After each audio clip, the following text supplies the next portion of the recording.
Hello and welcome to C1 English. My name is Dylan Gates. I'm your host, and this is a podcast to help you take charge of your language learning journey and become a more independent, a more autonomous, a more self-directed language learner, so you can reach your goal, which I guess is to become an advanced C1 user of English. And in this episode, I'm going to start with a question. It's strange, isn't it? Why is it that you can understand more language than you can produce? Have you ever thought about that? And what's even stranger perhaps is that it's the same in our first language. So for example, the other day I was reading an academic essay full of these incredibly technical words with 3, 4, 5 syllables. And honestly, I probably never used many of these words. Perhaps I might have used them when I was at university on the odd occasion, but now I honestly wouldn't be confident using them. And again, it's partly due to this fact that if you don't use something, you lose it. And maybe you don't lose it, but you lose the ability to select it quickly from your mind so you can use it in spontaneous, natural conversation. So perhaps it's not that unusual after all, but I'm sure you've had this experience. You listen to something in English, you read something in English, and you understand it, and then someone asks you to talk about what you've read, and suddenly you're using very basic language. Okay, so first of all, I'm here to tell you that's completely normal in your second language, in your third language, and of course, in your first language. Okay, unless perhaps you're an academic or a politician, in which case actually you might be very, very comfortable using a lot of this very technical, very specific vocabulary.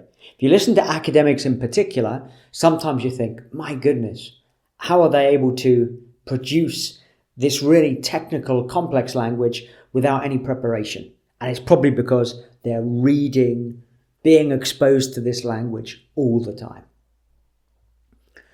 So, it's normal, but perhaps there is a bigger difference when you're speaking a second language, because sometimes you're able to understand what we might call authentic language produced by proficient users of the language, and yet there's a bigger gap between what you can understand and what you can produce, a bigger gap than with higher level speakers or proficient speakers.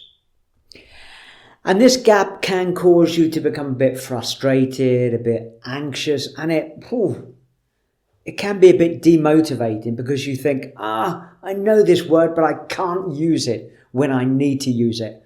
I'm in a conversation and I'm talking, and then suddenly, I've forgotten the word. Everyone's looking at me. I go red. I blush.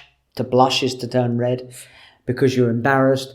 And then, you think, I don't sound as smart as I'd like to sound. So that's what I'm going to talk about today. A couple of ways you can improve what we call your productive skills in English.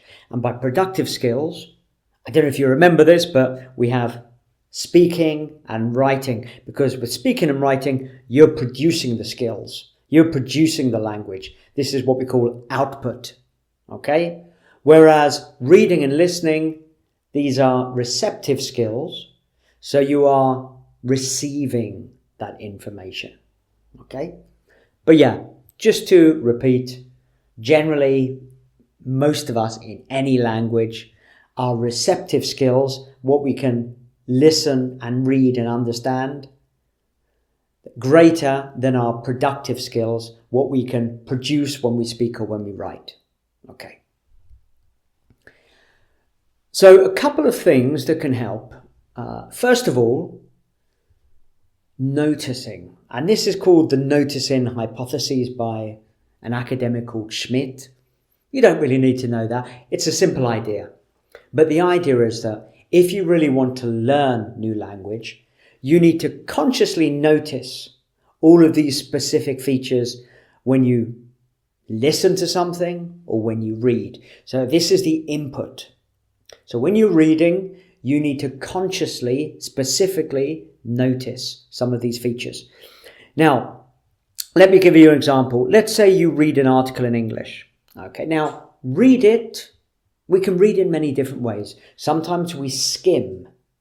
We skim. This is where we read quickly in order to get a general idea of something. Okay. Sometimes we scan. We're looking for specific information inside the text. Like, for example, if I want to know, I don't know, when was Tom Cruise born? I might click on an article and I scroll down. Okay, he is 62 or whatever he is. I don't know. Maybe I'm completely wrong. So this is what we do often when we read. When we're reading a novel or fiction, a story, or a really interesting article or a non-fiction book about something we're interested in, well, we're following the story or we're reading for the information, but we're not thinking too much about the language. And that's good, okay? We're reading in order to understand, to follow what's being written. And do that. That's great. We need to do that. And we can call that extensive reading, which is where we read because we need to read a lot. We need to get a lot of input when we are learning a language. And this will help us subconsciously recognize the patterns, become more familiar with the patterns and the language and everything like that. Okay. But also what I recommend is go back when you read something once, go back and then read it more carefully and maybe underline some of the grammar structures, the expressions, some of the phrasal verbs, look at the linking words and how they're used, all of these things. And this is part of noticing. So this is really important. So you almost need to sort of read things twice. Read once to get the information, to understand it, and read again to really focus on specific language areas. And honestly, if you do that, you're paying much more attention to these specific language areas and these specific language features, and that will draw your attention to them, so you're much more likely to transfer them to your long-term memory. Once they're in your long-term memory, they'll be easier to use when you speak and when you write. But that's only part of it. So you have the first step, which is noticing. Now the second step, and some people disagree with this, but for me it seems to make a lot of sense, what they call the output hypothesis. And this was by someone called Swain, again, another linguistic researcher.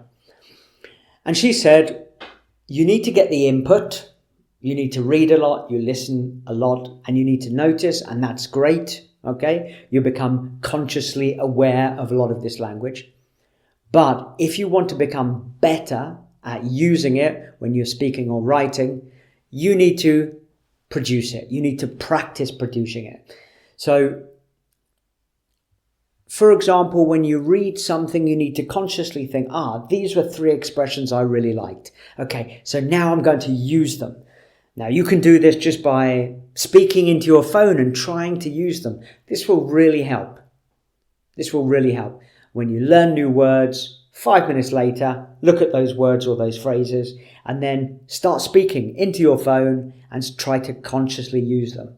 Again, when you're in conversations with people, try to use them. Try to insert them into your conversation. Be very conscious that there are some opportunities there where you could use this new language. Don't neglect writing. Write these down. Now, don't just write them down just as a note. Start writing and try to add them to your writing. So you're putting them in context. So you're putting them in a meaningful context. Again, it's a really good idea just to talk out loud to yourself. You don't need to actually work with another person here. Just record yourself on the phone, saying these new phrases, practicing this grammar structure, using these idioms, whatever it is. You can even use technology like ChatGPT if you want. But remember, it's really important that you produce this. You don't want to offload most of the work to technology. If you do that, you're not really using your brain. It takes a bit longer. It's what we call a desirable difficulty, but you need to constantly test yourself. So after you have recorded using these phrases, well then the next day, go back, listen again, try again, record it again, repeat, repeat, repeat. Remember I talked about spaced repetition, so extend the time between each repetition, and this will help consolidate a lot of this new language in your long-term memory. And once it's in your long-term memory, you won't lose it necessarily, but you've still got to practice retrieving it, pulling it out of your long-term memory in everyday conversation, or even, as I said, just practice by yourself. Record yourself speaking. Don't worry too much if you make mistakes, but try to use those new phrases, those new pieces of language in your spoken output. It will make a big difference. Okay. So, just to review a little bit of what I've said, it's normal that our receptive skills, what we can understand when we read or listen in English, are at a higher level than our productive skills, what we can produce when we speak or write. But we want to reduce that gap. And one thing you can do is notice, really pay attention to these new pieces of language, structures, grammar patterns, phrases, linking words, expressions, idioms, phrasal verbs, all of these things. And make a conscious effort not only to record them, write them, but then to produce them as output. Speak to yourself, record yourself on your phone, try to use them as often as possible. And also pay attention. Pay attention when you're listening, when you're reading. If you come across these new words or this grammar structure or these new phrases, say them out loud to yourself. Every little bit helps. You just got to constantly practice and use what you've learned. Okay, so I hope that helps. A couple of ideas maybe. And I look forward to speaking to you in the next episode.